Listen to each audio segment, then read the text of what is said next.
Imagine you're holding the cure for cancer. Not a theory, not a hypothesis. The cure. Now imagine dropping it into a fire, watching it blacken, curl, turn to nothing. Now imagine doing that 500,000 times. That's what happened in Alexandria. And the worst part? We let it happen slowly. 305 BCE. Egypt. But not the Egypt you're picturing. No pharaohs. No hieroglyphs carved fresh into warm stone.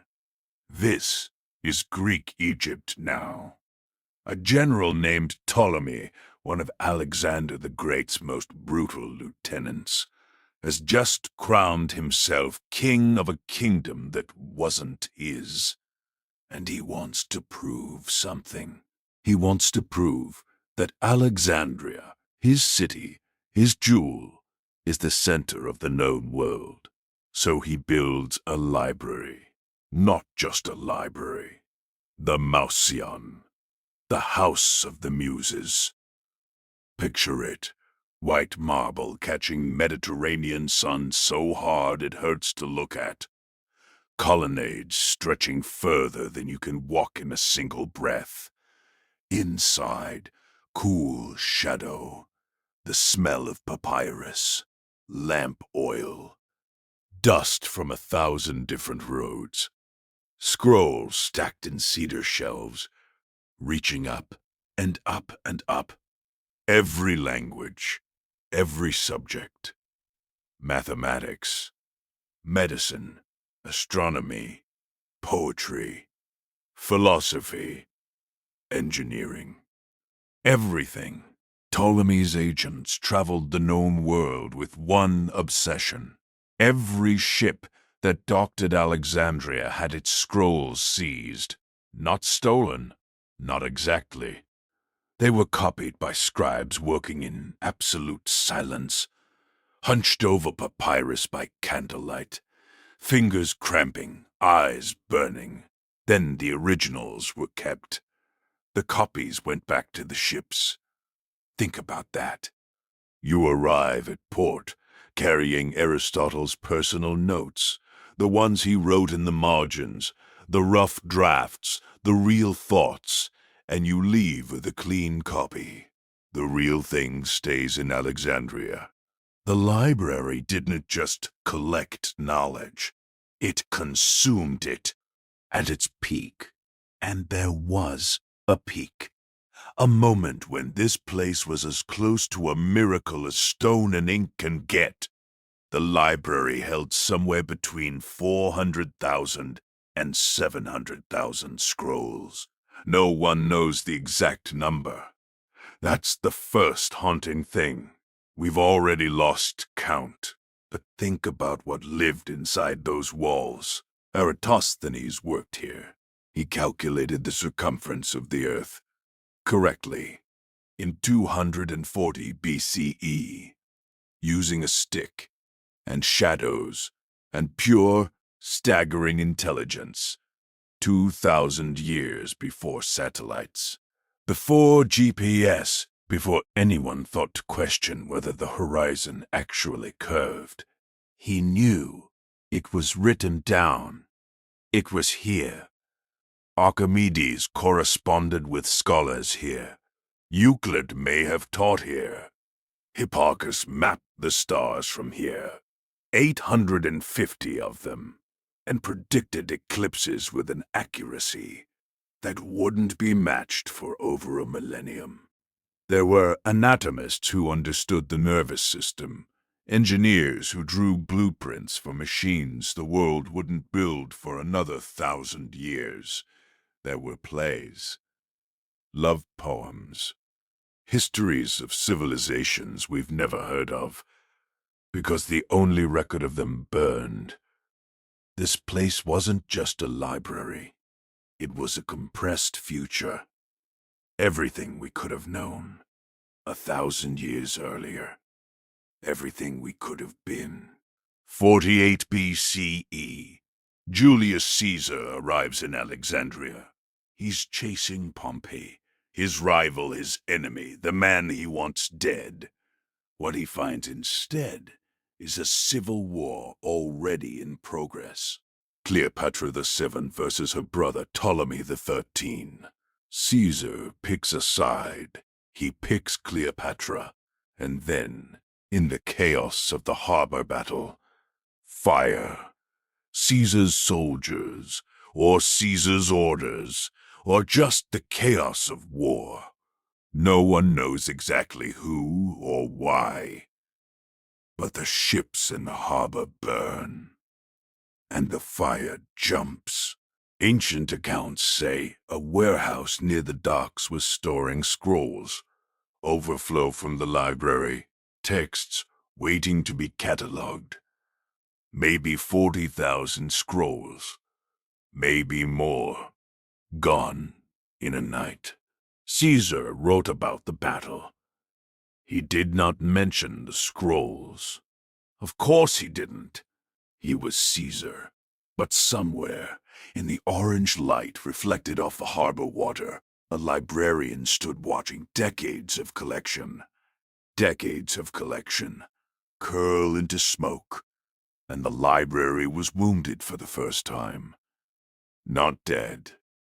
Wounded. Here's the thing no one tells you about the Library of Alexandria.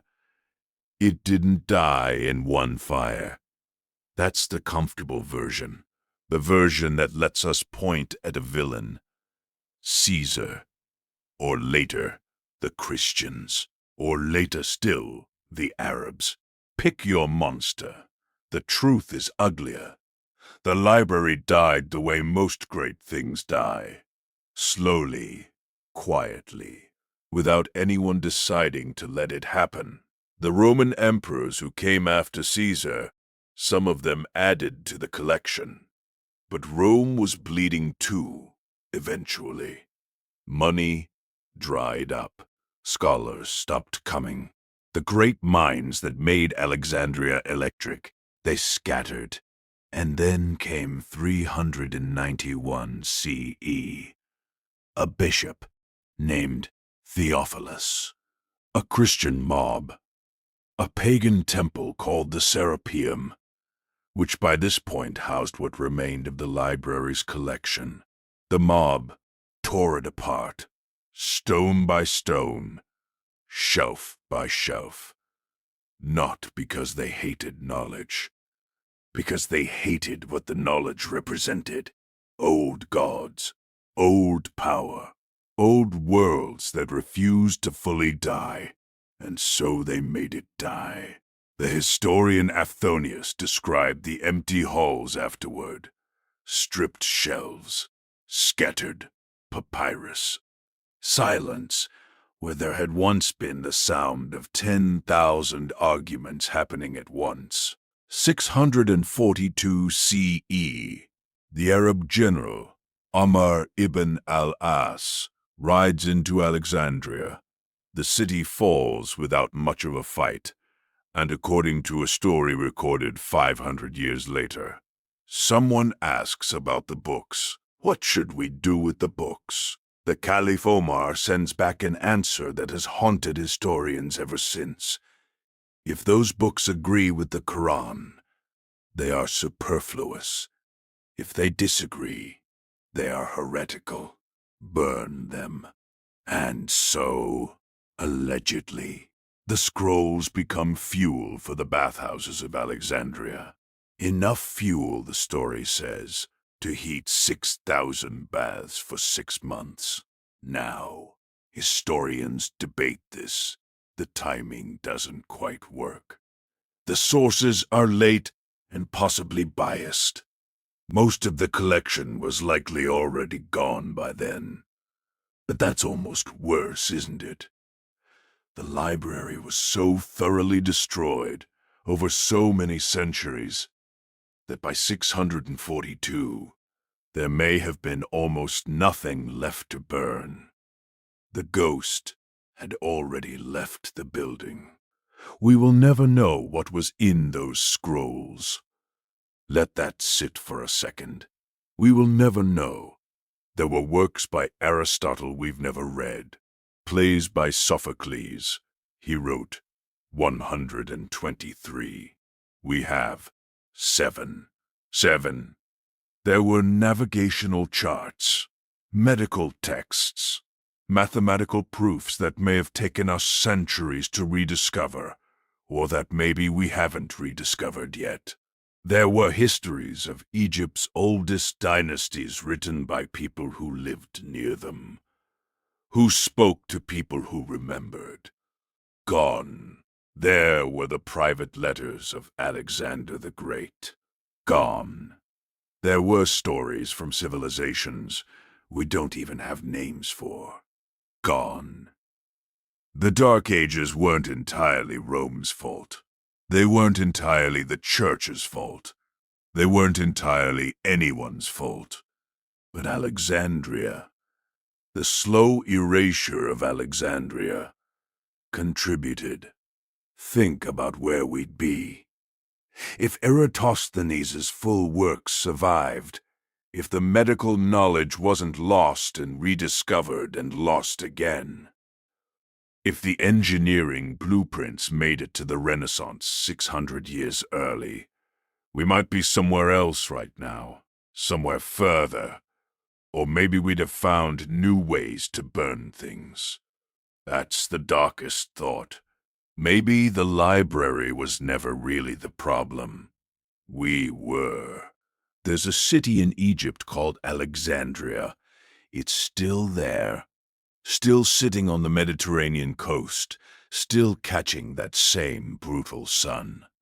If you stand in the right place, near the harbor, near the water, the scratch of reed on papyrus, the murmur of 100 languages, a mathematician proving something impossible, a poet writing the last line of a play no one will ever read, and then nothing, just wind, just water, just the very specific silence of something that was once so loud. The Library of Alexandria is gone, but the loss is still here.